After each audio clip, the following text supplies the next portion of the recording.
You're watching MMA Oddsbreaker. I'm Frank Trigg. That is Tarec Saffiedine, actually in Singapore, ready for his fight coming up on UFC Fight Night 34. He's getting ready to fight Hyun Gyu Lim.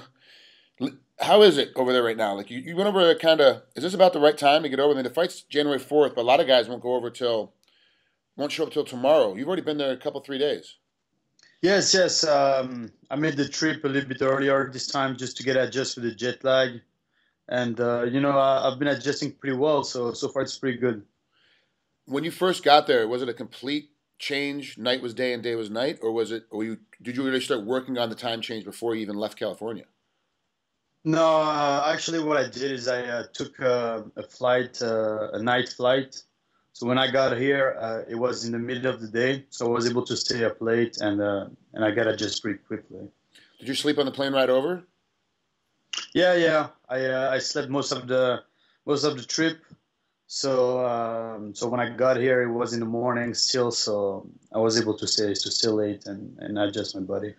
Every athlete I talk to is a little bit different. Some guys say they can't sleep on planes no matter what happens. Other guys are like, as soon as I get on we're taxiing, I'm falling asleep. It just kind of depends on what they have going on. Do you, because you're traveling for a fight, does it make it harder to sleep on a plane, or does it make it easier to sleep on a plane? No, this time actually it was easier. I had a lot of sleep to catch up, from training and from having my kids also. So, it was a good time for me to sleep, and also it made the trip a little bit easier, a little bit faster. So, where are you training at in Singapore? Who are you training with? I'm training with Evolve. He seems, was a head coach at Team Quest for some times.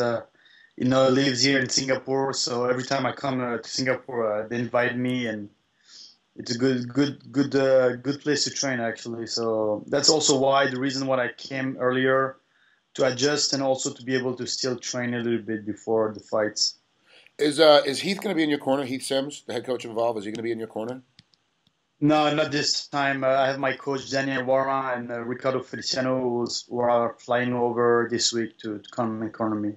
Oh, you flew over alone. You didn't bring your corner guys with you when you came over this early? Yeah. No, I didn't. They're actually, one of my coaches is coming tonight, and the other coach is because there's 2 days difference when you travel from from California. You leave on the day, but you arrive here 2 days later.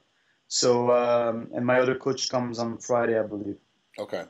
How's the weight? Yeah. Have you had any problems with food or anything like that, getting the weight down? Easy? No.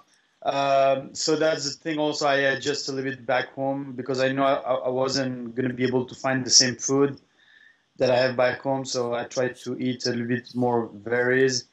And so, no, it won't be an issue. No, I have no issue with that. Okay, let's break down your opponent. What do you see Lim coming in? He's 12-3, you're 14-3. So record-wise, you guys are pretty close. But what is he? How do you see him as a competitor when you're watching tape on him? The first thing that I saw is obviously he's a tall fighter. He uses his reach pretty decently. He's a good striker. He's explosive. He has a good knee as well. But I train most of my camp with tall guys, and that they are able to mimic his style. So I'm kind of ready for what he's going to bring to the cage, and I cannot sleep on anything. I cannot underestimate him at any point on the fight, and I have to stick to what I do and to my game plan. Of your training partners, who is the guy that was most like your opponent, most like Mr. Lim? I had two guys. One is Sam Alvey. He's fighting. He's a MFC champion. So he had to switch stands though because he's a lefty, but he switches to righty and he's doing a pretty good job actually. So he was able to mimic his style. And I have another two others. And the other one is Nick Ilbis. He's a pro MMA fighter. He has a couple of fights. He's tall too, good striking. And another guy, Eddie Walker, who is also pretty tall. And so I had a good group of guys. And obviously I trained with Dan because Lim has a good right hand, Dan has a good right hand. So it was all was pretty good. I had good camp. Fighting with those taller guys, did you have to find yourself battling inside a lot more to get in closer to get your strikes off? Because between you and Lim, it's about 3 inches, 4 inches difference in height, and it's not going to equate that much to reach. I think you're a better striker on your feet than he is, but he has have that style where he's kind of long and rangy. Did you have to battle inside a lot and really learn how to do a little bit more head motion as you're charging in? Yeah, yeah. You have to get inside with those guys. Use your footwork. Kind of have to be able to break that distance, and also be aware when you break that distance because he has a good knee. He set it up pretty well, so I have to be aware of that. But I've been working on that a lot. With my coaches, get inside. Also for the takedowns, if I need to. So I've been working on that. Yes. All right, Taric, thanks for giving us a call from Singapore. I appreciate it. I know it's been tough trying to get a hold of you the last couple of days because of the time change and training situations. I appreciate taking a couple minutes with us here, and good luck. We'll talk to you soon.